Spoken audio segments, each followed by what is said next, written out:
everyone, this is Georgia, the Genealogy Queen, coming to you with step 2 on getting started in family research. So let's go. Hopefully you've gathered everything that you know and everything that you have. You've had an opportunity to reach out to your oldest relatives that are willing to share and stories and information, and or someone that's already been doing research in your family. And hopefully you've been able to gather a little bit more than maybe you thought was there. With that, we're going to say, what is the next step? Well, the next step for me is to gather all that into like one or two places, right? And so what you want to do is enter it into a family tree. And online, there's great websites that do this and that you can utilize. There are so many out there, and all of them have pros and cons, and most of them are really pretty good overall when it comes to tracking your tree. My suggestion would be to start with two websites. One is familysearch.org, and the other is ancestry.com. Now, familysearch.org, and I'm going to back up and explain just a little bit about these. Familysearch.org is basically a one world tree. It is absolutely free. And everything that you enter in of people who are living is private. So that's yours. When you get into entering information on your ancestors and people who have already passed, that is usually public and it links in to one huge tree.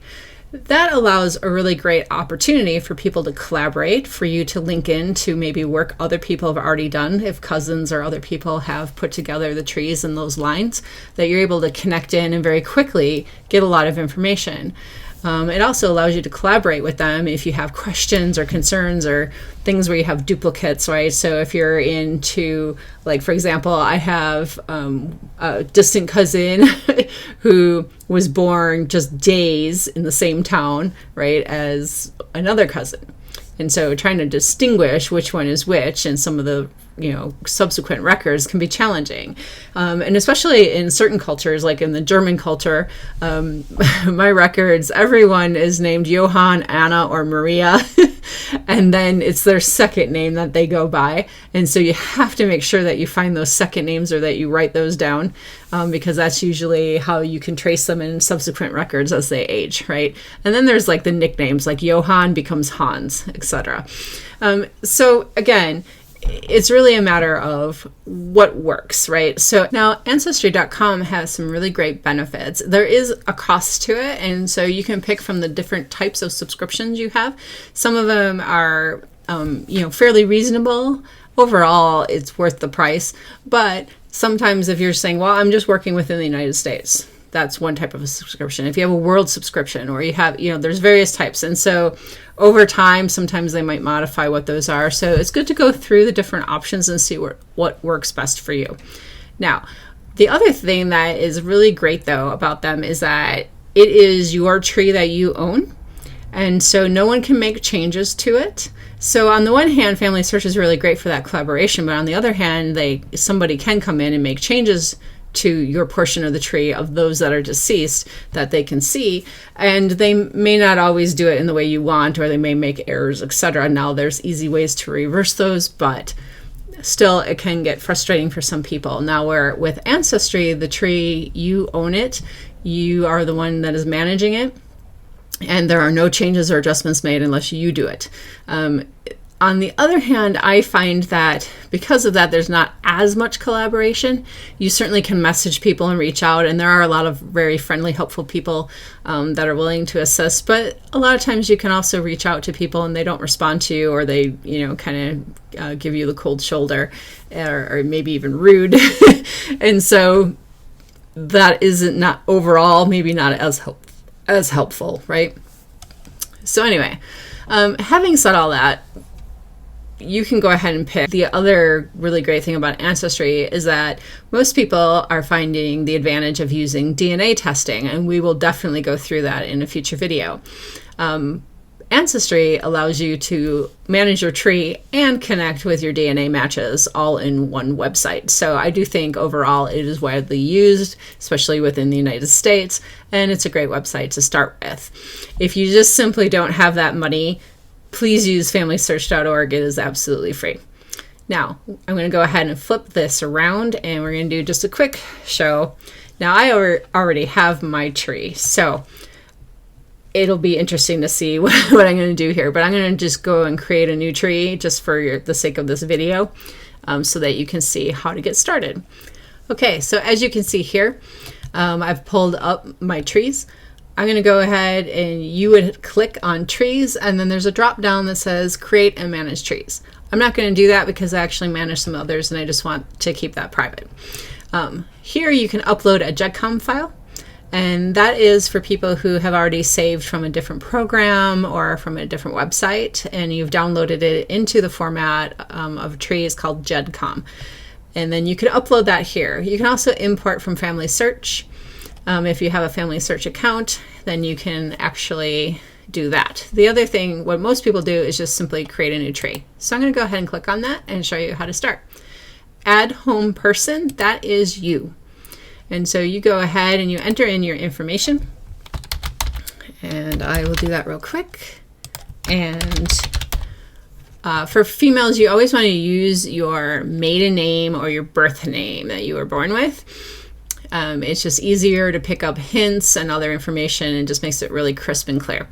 And then I'm clicking on female, and here I understand current climate. However, you want to put what you were biologically born as. And then go ahead and put in your birth date and birthplace and click continue. And now it shows here. And again, the living, it will not show to the public, only those that have passed away. So I'm going to go ahead and add my father. Just again, real quick, you can go ahead and enter in, and he is deceased.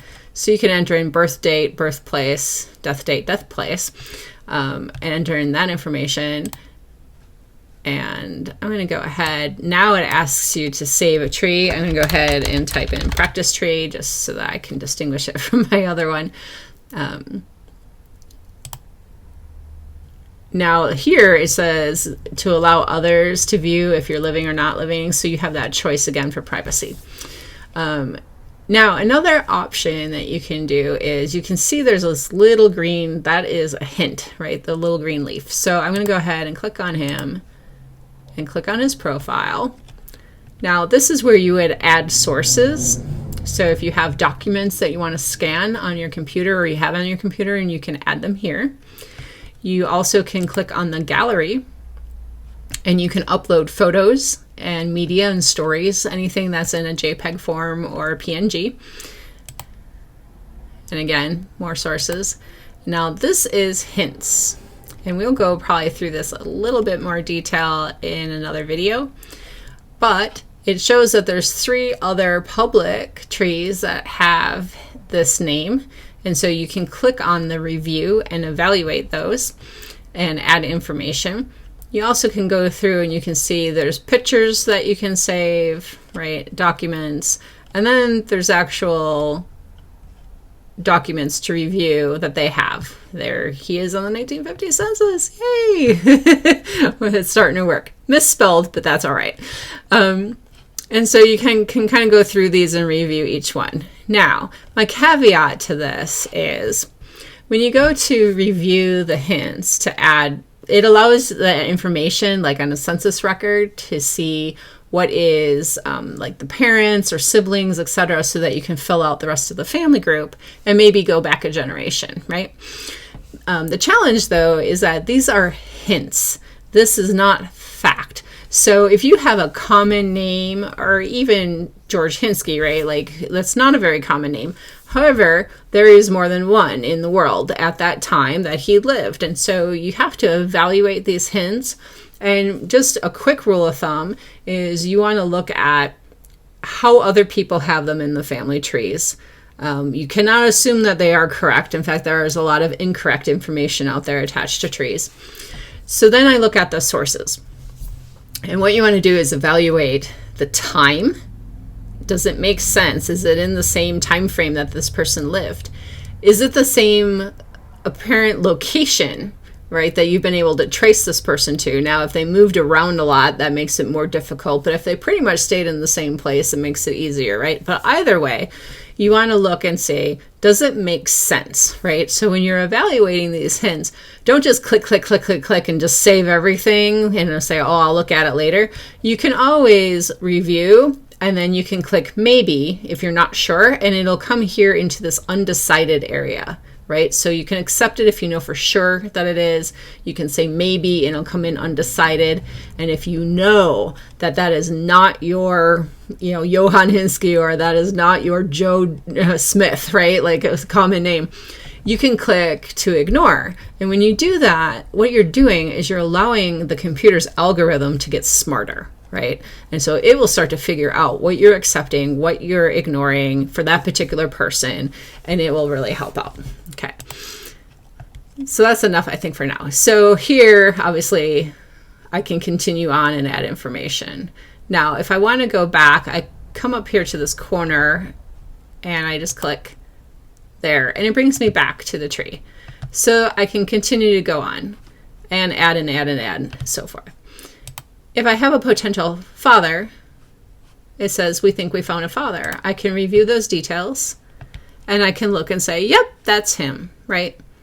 And so I say yes. Now, if I don't know that information, I'm going to click on that person and I'm going to, again, evaluate by going through every little detail and really cross-reference it and make sure that that makes sense for me. So now I do have him as a life story. We have facts. Again, and we have a picture now, right? So now there's 21 hints to go through. So it does take a while, right? But you're building your tree. So again, a lot of this is already on the computer and really easy because I already have a tree, and so it's grabbing that information and seeing that it's out there. If you don't see the hints come through right away, it's okay. The computer, their database updates regularly, and so they'll start to come through eventually. Meanwhile, go ahead and enter in off of your paper information what you know. Utilize everything that they have, right? So the next thing you can do is I'm going to go up here to search, and you can search all collections, or you can go through and search just a subset, like census records, birth, marriage, death, etc. Again, I'll go through this in more detail, but as you're evaluating records and you're saying, well, this person was born on this date, but now I find another record and it shows they're a different age and they're a different age, and I don't know when they were born. So that's the difference between primary sources and secondary sources. A primary source would be their marriage record, their birth record, their death record, right? Those are actual vital records. Those are primary sources. The next thing would be things that they filled out themselves, where they wrote it out, like their wills and probate records. Then secondary sources is kind of everything else you come across, and there might be varying degrees of secondary sources on how much value you put on the accuracy of them. And so I like to think through, like, is the person signing and writing out the information themselves? Yes or no, right? Second thing is, like, census records, for example. Census records are great at helping us figure out parents and siblings and general ages and general locations, right? However, it is dependent upon the person who answered the door. So if they were talking to a 9-year-old and they need to know how old their grandma was, they might actually not know that, and they're guessing, right? And so you have to take that with a grain of salt as far as figuring out how accurate they are. It's a good rule of thumb to start there and enter in the information that you have, but then you utilize that to go and search for those vital records to verify the exact dates and the exact times and the exact information. Does that make sense? I hope so. Okay, so here you can go ahead on their search and you can enter in as much information as you know. If you know more, you can click on show options and it'll bring up a whole bunch of stuff you can filter by. And then you click on search and it'll bring up records that they have. So not all of the records automatically come through as hints. Again, that's an algorithm that calculates, but you can search here for the records that they have available on Ancestry.com. The other thing you can do is utilize FamilySearch.org, which has the largest amount of records, and then grab those and download them to your computer and then upload them as a source here on your ancestry tree. So either way, this is the way to get started, right? So to enter in the information you know into a tree, onto a website that makes sense for you, and to see how far you go. And meanwhile, that system, Ancestry.com or FamilySearch.org, will send you hints to evaluate and see if they can help you out. So this is step 2. I hope you have a lot of fun entering in this information. You also, if you're tech savvy, go ahead and start entering in and scanning your photos and other information that you have.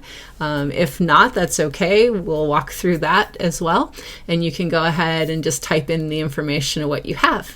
And have a great week. We'll see you in the next couple of weeks here, and I'll go to step 3, and we'll get to the part where you've entered in everything, and now you're going to be attaching sources, and we'll get into the research of what's next. See you soon. Bye.